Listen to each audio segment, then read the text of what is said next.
On the night of March 4th, 2022, a quiet neighborhood in Utah became the scene of a mystery that would eventually shock an entire community. In the early hours of the morning, a woman picked up the phone and called emergency services. Her voice was filled with panic, confusion, and fear. She could barely explain what had happened. She kept repeating the same words. Her husband was cold, he wasn't breathing, something was wrong. The emergency dispatcher tried to calm her down and understand the situation. The woman on the other end of the phone was Kouri Richins. She said she had been sleeping with her children when she woke up and returned to her bedroom. When she turned over, she found her husband Eric lying there. He was completely still. At first, Kouri believed something might be wrong with the room temperature. She said she felt his body and noticed how cold he was. She pulled the blanket over him, thinking maybe he was just cold from the room. But after a moment, she realized something much more serious had happened. Eric wasn't responding. He wasn't breathing. The dispatcher immediately began giving her instructions. She asked Kouri if she could perform CPR.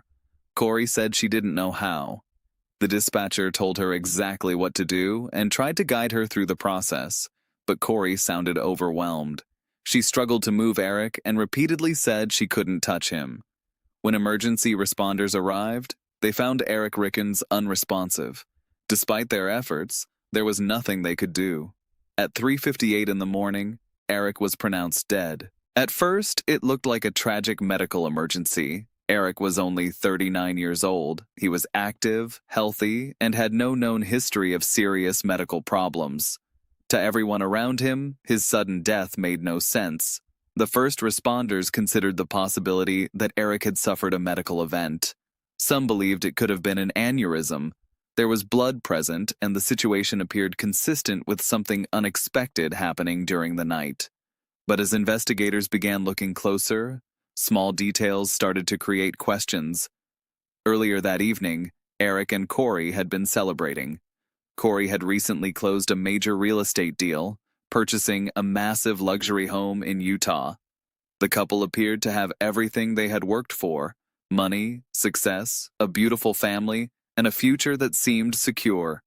Kouri told investigators that she had made Eric a drink that night. She said he took the drink to bed and later consumed a THC gummy, something he occasionally used to help him sleep.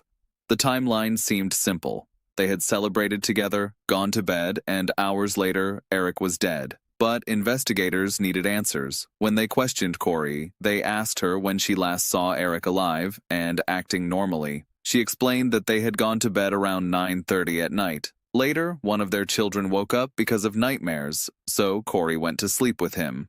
She said she often did this and would later return to her own bedroom. According to Kouri, she came back around 3 a.m. and discovered Eric. She described the moment as shocking.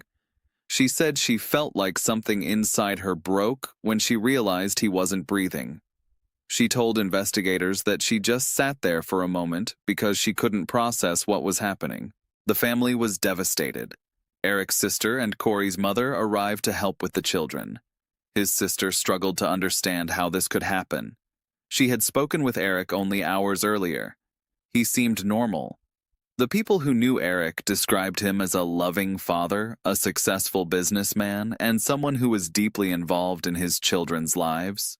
Eric and Kouri had met years earlier at a Home Depot. Kouri was working as a cashier, and Eric worked in construction. Over time, they developed a relationship. Eric became close with Kouri's family, and eventually they built a life together. They married in 2013 and had 3 sons. Eric built a successful stonework business while Kouri entered the world of real estate. She bought properties, renovated them, and sold them for profit. From the outside, their family looked like the definition of success. They traveled. They enjoyed expensive restaurants. They enrolled their children in activities. Eric coached their soccer team.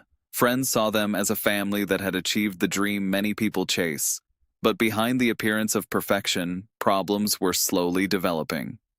After Eric's death, investigators began examining every part of his life. They wanted to understand how a healthy man could suddenly die in his sleep.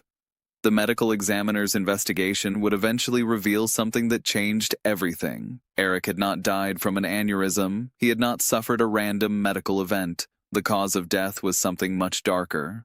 Toxicology results showed that Eric had a fatal amount of fentanyl in his system. The level was several times higher than what could normally kill a person. And the most important question immediately became clear. How did fentanyl get into Eric's body? Because according to everyone who knew him, Eric did not use illegal drugs.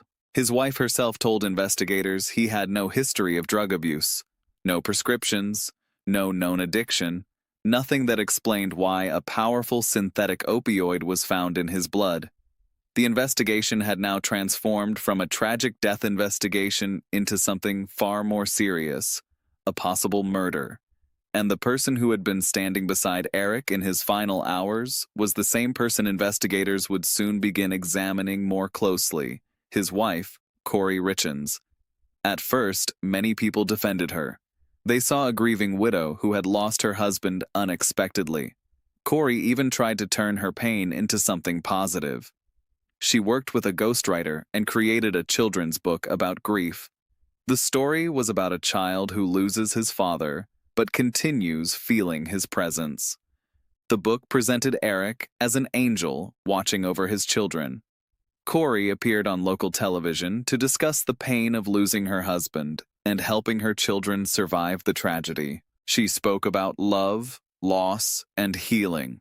But behind the scenes, investigators were uncovering a very different story. A story involving money, a story involving secrets, and a story that would eventually lead them to believe Eric's death was not an accident at all. As investigators continued digging into Eric Richins' death, they started looking beyond the night he died.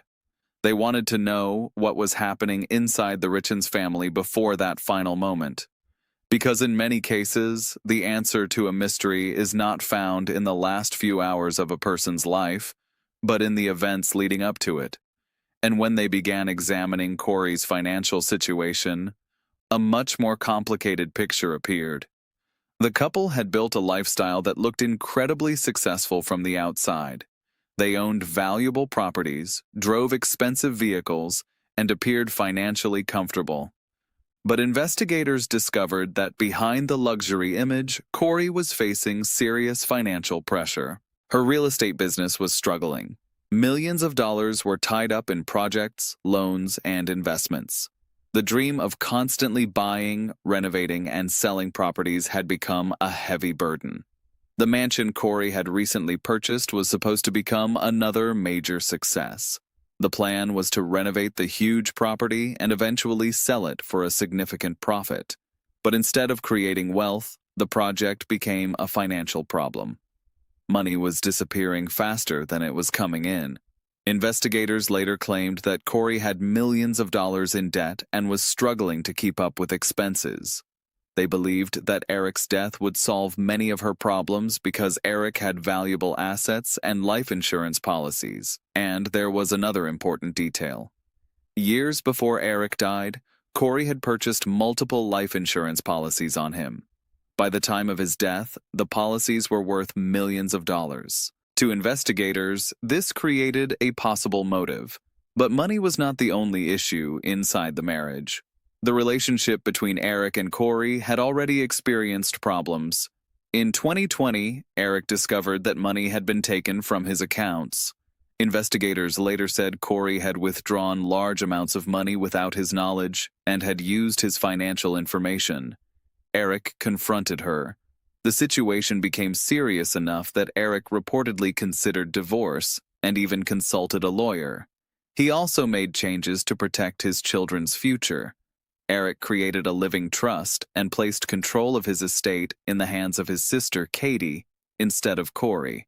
This decision would later become one of the most important pieces of the investigation, because if Eric died, Kouri would not automatically control everything, his sister would. And investigators believed that created another possible reason for Kouri to want Eric gone. Around the same time, Kouri had also started another relationship. She became involved with a man named Josh, who had worked as a handyman on one of her properties. Their messages revealed a relationship that went beyond friendship. They talked about a future together. They discussed leaving Eric behind. They discussed what life could look like after Eric was gone. In one message, Kouri allegedly wrote words that investigators considered extremely important. She said that if Eric could just go away, life would be perfect. The message became a major focus during the investigation, because just days later, Eric was dead. But investigators still needed to answer the biggest question. How did fentanyl enter Eric's body? The answer came from a series of discoveries. Investigators found that before Eric died, there had been another strange incident. While the family was away on vacation, Eric became extremely sick after eating food that Kouri had prepared. He experienced a severe reaction. He became violently ill. He struggled to breathe. He even told friends that he believed someone might have tried to poison him. At the time, nobody knew if it was connected.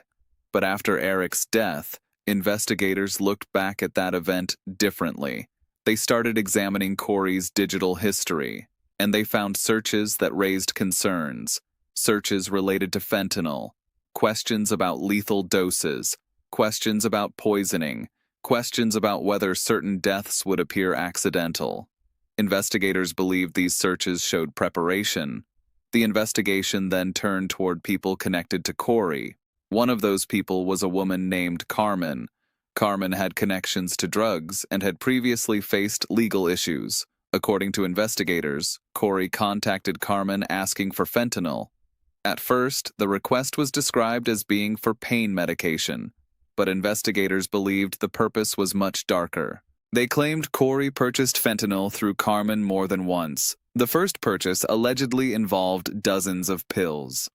Later, investigators said Kouri requested something stronger, something powerful enough to kill. They believed the final dose was placed into the drink Kouri made for Eric that night. The prosecution's theory was simple.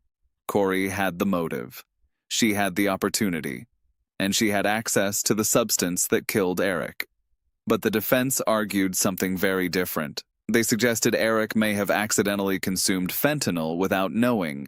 They pointed to his use of THC gummies and questioned whether something could have been contaminated.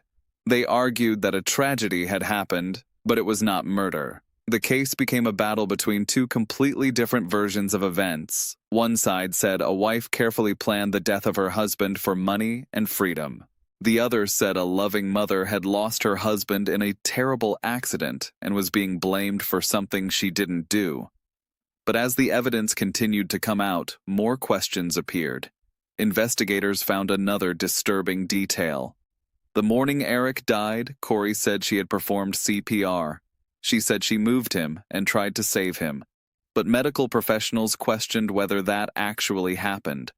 They noted signs that suggested Eric may not have received CPR in the way Kouri described. They also examined Kouri's phone activity. She claimed her phone had been locked away, but investigators found activity on the device before the emergency call. To them, the timeline did not make sense.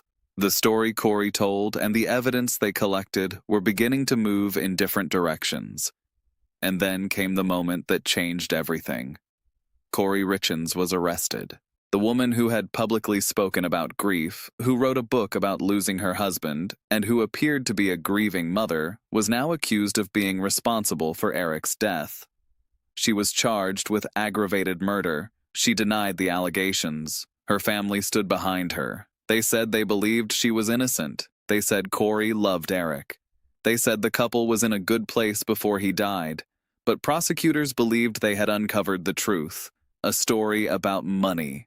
A story about betrayal, and a story about a plan that ended with a husband dead and 3 children without their father. When the trial began years later, the courtroom became the final place where both sides would tell their stories, and the question everyone wanted answered remained the same. Did Kouri Richins murder her husband, or was Eric's death a terrible accident that became one of Utah's most shocking criminal cases? When the trial finally began, both sides prepared to present their version of what happened inside the Richins home on the night Eric died. For the prosecution, the case was about one thing: motive. They argued that Kouri did not lose her husband by accident. They claimed Eric's death was the result of a carefully planned crime driven by money, fear, and a desire to start a new life. The prosecutors told the jury that Kouri had built an image of a perfect family, but behind that image were financial problems, relationship issues, and secrets that Eric had already started discovering. They believed Eric had become a problem Kouri needed to remove. The prosecution pointed to the life insurance policies, the financial struggles, the affair, and the alleged drug purchases as pieces of the same puzzle. They argued that Kouri had everything to gain from Eric's death. But the defense challenged that idea. They told the jury that the evidence was not enough to prove murder beyond a reasonable doubt. They questioned where the fentanyl came from and argued that there was no direct proof showing Kouri personally placed it into Eric's drink. They suggested other possibilities. Maybe Eric unknowingly consumed something contaminated. Maybe someone else was involved. Maybe the death was tragic but not intentional. The courtroom heard testimony from investigators, financial experts, family members, and people connected to Kouri. One of the most important witnesses was Carmen, the woman investigators said helped Kouri obtain fentanyl. Her testimony became a major part of the prosecution's case. She described how Kouri allegedly contacted her looking for drugs. She explained that Kouri asked for something stronger and that she helped connect her with a supplier. According to investigators, this connection eventually led back to the pills that killed Eric. The jury also heard about Kouri's relationship with Josh, the handyman she had become romantically involved with. Messages between them were shown in court. The prosecution argued those messages revealed Kouri was imagining a future without Eric. They believed the relationship gave her another reason to want Eric gone. Josh himself testified. His testimony was emotional because he admitted that he had loved Kouri. He described their relationship and the conversations they had after Eric's death. At one point, prosecutors asked him about a conversation where Kouri questioned him about killing. The testimony became one of the moments that shocked the courtroom. The prosecution continued building its timeline. They argued that Kouri had been preparing long before Eric died. They claimed she had searched online about fentanyl, poisoning, and ways people could die without suspicion. They presented evidence they believed showed planning. They also discussed the strange events after Eric's death. Instead of waiting and allowing the family to grieve, Kouri quickly focused on financial matters. Only days after Eric died, she wanted access to his safe. Inside were valuable assets and documents. Eric's family became concerned. They believed Kouri was moving too quickly. Arguments broke out between Kouri and Eric's relatives. The tension became so severe that Kouri was accused of assaulting Eric's sister. The family battle over Eric's estate continued. For investigators, these actions added to the picture they were presenting. They argued Kouri was not acting like someone who had lost the love of her life. She was acting like someone trying to secure what she believed belonged to her. The defense responded by saying grief does not look the same for everyone. They argued Kouri was overwhelmed, scared, and trying to survive after losing her husband. They said every suspicious action had another explanation. But the jury had to decide whether those explanations made sense. After weeks of testimony, the defense made an unexpected decision. They rested their case. They called no witnesses. They presented no alternative story, no final explanation. The courtroom was stunned. The jury was left with only the evidence already presented. After deliberations began, everyone waited. The case had lasted years. Eric's family had spent years searching for answers. Kouri's future depended on the decision of the jury. Then, after only a few hours, the jury announced they had reached a verdict.